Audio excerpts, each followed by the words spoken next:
Hello everyone, welcome back to Stormworks Build and Rescue, and welcome for the first time to the Arctic Harbour. So this hasn't been featured on any videos yet. This is a new, well, relatively new harbour. It's like a month old, but I haven't made any videos recently, so this is the first time we're seeing it. We also have this guy down here, the new all-weather lifeboat that has been released as I record this today.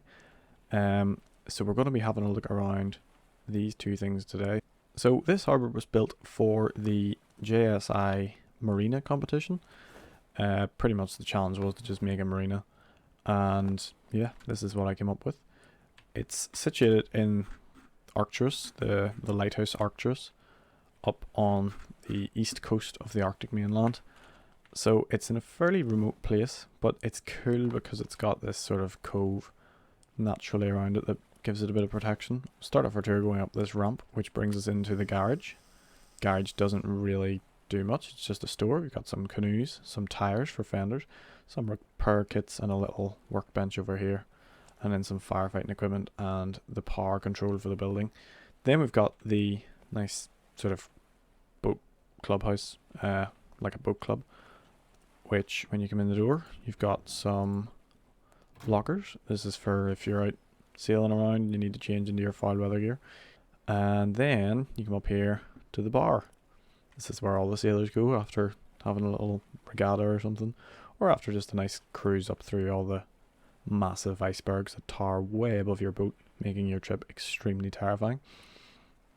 And then the harbour master, he lives, well, he doesn't live in here, he probably lives in one of them houses, but this is his office. He's got some, what is that? Oh yeah, that's the transponder locator. So if anyone sets off a transponder alert, they can pick it up here, navigate. That's the data link system by Faulkner, and then you've got the weather system, some more equipment, another transponder locator, and then your light control for all the piers around here. If we come down the steps off the lower balcony, we come out onto the visitor and resident pontoons. So there's anyone that has their boats, they can tie up along here. They've got electric, and that's pretty much it. Yep, they've got electric, because we don't really need water supply in this game, although it probably wouldn't have been a terrible idea to put some fire extinguishers about the place. And yeah, this basically just leads us all the way around straight into the sea apparently. This is a good idea to demonstrate these. This is the safety ladder in case such an event occurs that you fall in twice in a row. Okay, now that we're back on relatively dry land, we can continue. So this leads all the way down to the second pier of the marina. So this is like the sort of outer wall, and this is the boatyard. Obviously it's a bit empty now, not many people have their boats in. And then we've got a crane that can lift a decent enough size boat. I don't know if it'll lift that purely because the mast and the flybridge will be too high, so it would end up crashing into the jetty as it lifts. Fire extinguisher, diesel tank with like 200 tons of diesel, almost 200 tons of diesel, and that way you can fill up your boat. Diesel tank level, oh, it's not even half full. Then in here, generator room. Yeah, this is the generator. So this is hooked up to the main power of the building as well as the crane. So if the crane is using a lot of power because of the hoists, then you can recharge the batteries up, and then boom lights, all your lights swing from the left and to the right, and then up and down and back and forward and all that kind of stuff. It's a crane. There's not much more to it than that. It's a crane. Fall all the way to the bottom, of course, or you could climb down the ladder if you're bored, but no, that's obviously not what we'll do. And then you find the lifeboat. ALB Slanaethur. No idea if that's the right pronunciation. That's an Irish word for, it translates to saviour, which is kind of fitting for this, because if you see this coming over the horizon, it's kind of your saviour. Yeah, 14 metre long, based off the Trent class RNLI, which I will put a little clip of right now.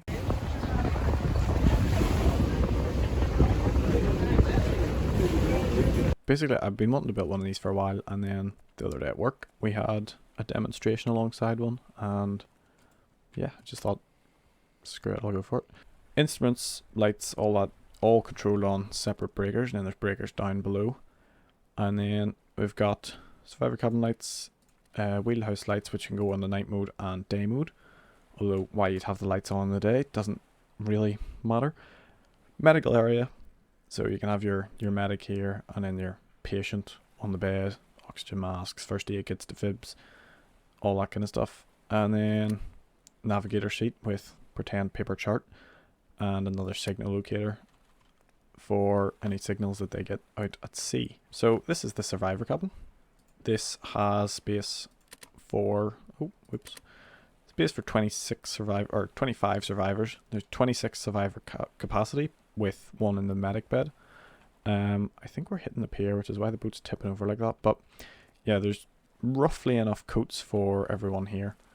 And then some spare equipment, more medical equipment, more defibs, and a fire extinguisher. Little toilet. Then into the engine room. 2 medium engines, and they give the boat about 33 knots, 14 tons of fuel, and that is good for a range of over 100 kilometers when you're just cruising at about 20 knots. But at top speed, full tank, you get about 57 kilometers, I think it was, out of it, which is decent enough for Stormworks. It'll get you out a good distance if you need to rescue someone far out to sea. If that's not enough, you can pull back the throttle and increase your range a bit. Pumps and all sorts of equipment. You've got some specialist hazmat stuff, more firefighting equipment, extra rope, diving, welding stuff, because this boat could also be used for salvage, so you can pump the water out and repair damage if the boat that you're rescuing has a pump out facility, which I will show on this boat in a minute.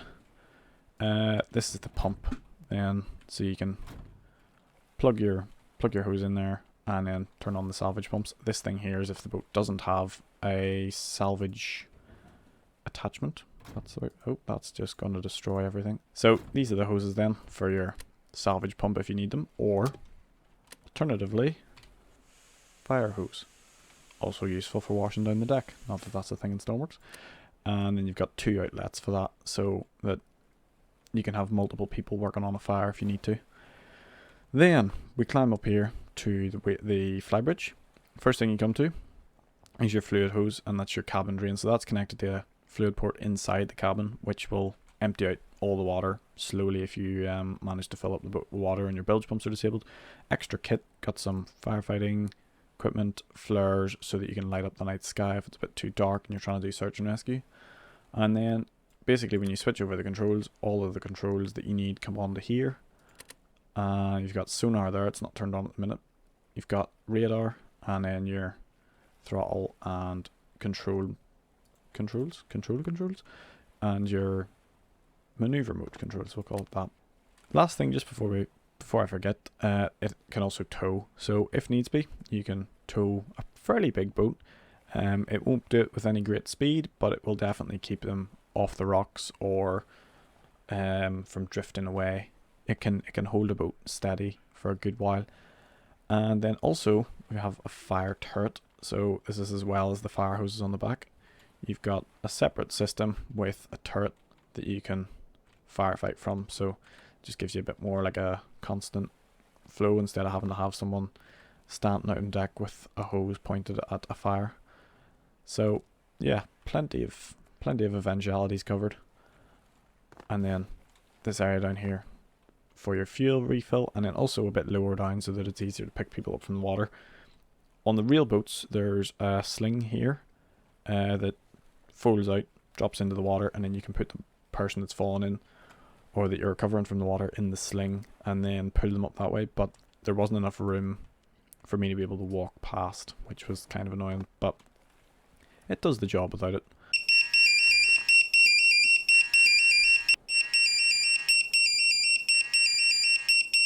Damn it. Sounds like someone needs our help. Typically, it's turned into a miserable day. Right, let's get on, get everything set up, ready to go out.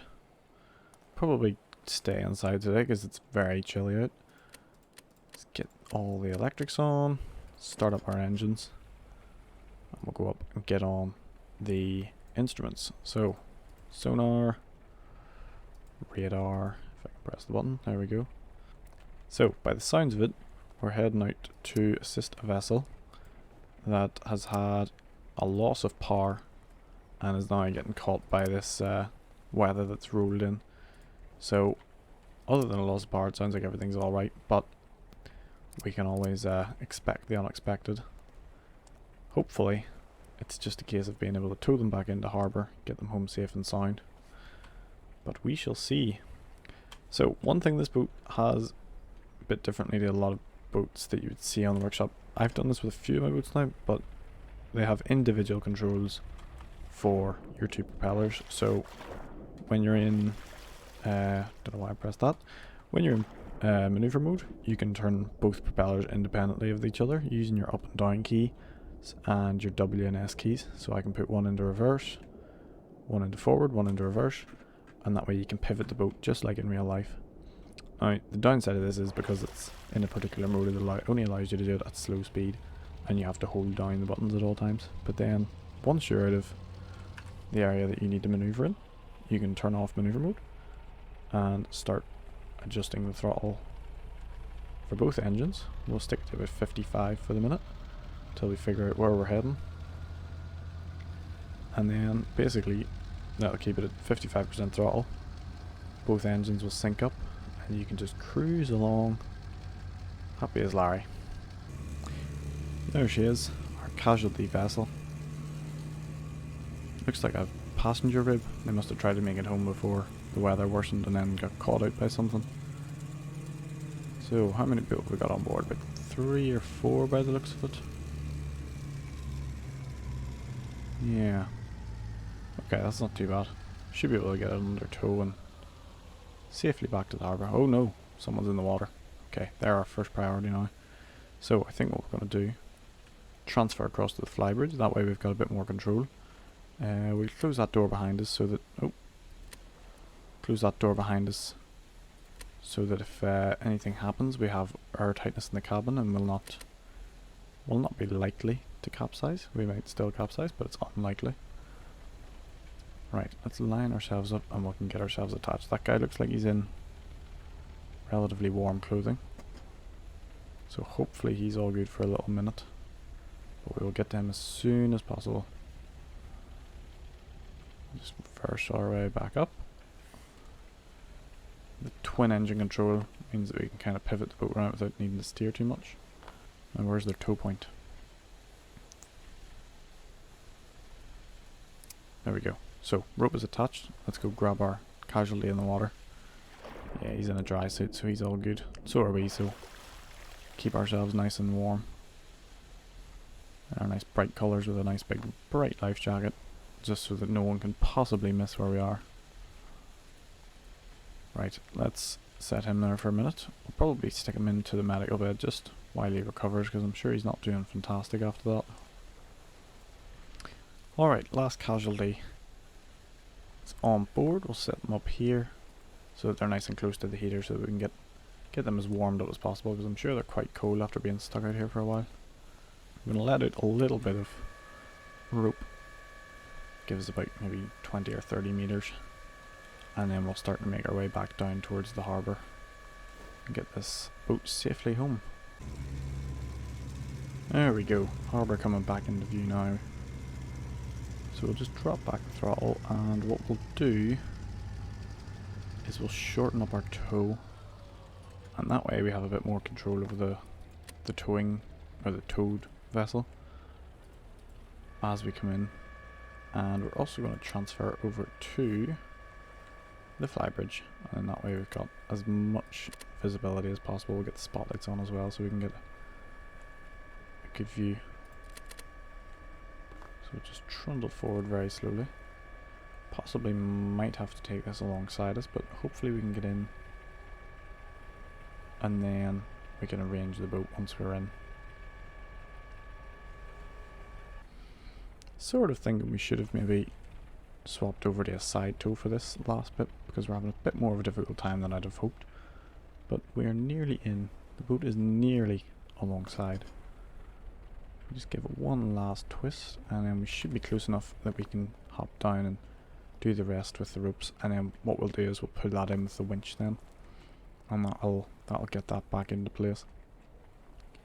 The front is lying pretty much perfectly in place so that we can drop a line down, hop off the front, and then the back we can put in. We've got winches at each corner, as well as a number of other points to tie up to, but the winches then make it a bit more friendly for manoeuvring the boat about a harbour.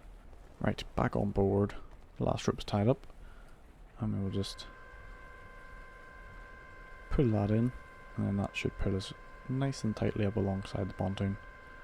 And then once we get our passengers, well, I say passengers, more of casualties, safely onto shore, we can deal with that other boat then. So next morning now, we've managed to get the boat now into the sling. Lifeboat's nicely tied up away for the next collie to come in, but we've got the casualty vessel into the sling for the crane. The weather's nicely calmed down a bit, so we're going to take the boat out of the water, try and get it fixed, and then get her back sailing away, hopefully not needing rescued again anytime soon. So get the boat lifted out of the water, and she can get back into working order once the guys in the boatyard get her sorted. So thank you very much for watching this video. Hope you've enjoyed a look around both the lifeboat and the crane, which is very unbalanced, and the rest of the harbour, of course. All of the stuff in this video is on the workshop, including this little speedboat here, which is incredibly front heavy for some reason. But yeah, all available in the workshop, and all the links will be in the description below. So thanks very much for watching. Sorry for the hiatus of videos where we've had nothing for like 3 months, but I will maybe get back to doing some more regularly fairly soon. So yeah, thanks for watching. See you again next time. Bye bye.